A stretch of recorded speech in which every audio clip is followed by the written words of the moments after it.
ఇది బుద్ధుడి రాజకీయ స్థిరత్వ సూత్రాల గురించిన ఒక సంక్షిప్త విశ్లేషణ.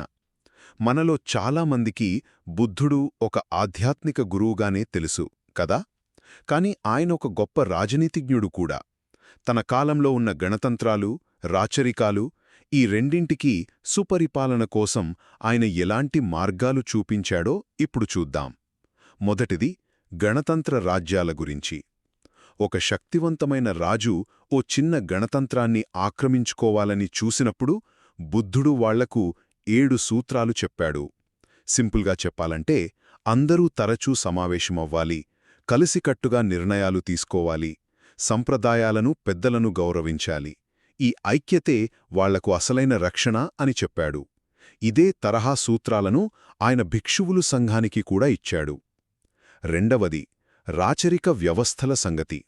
రాజులు నియంతల్లా మారకుండా ఆపడం ఎలా? దీనికోసం బుద్ధుడు ధర్మచక్రవర్తి అనే ఒక కాన్సెప్ట్ను పరిచయం చేశాడు.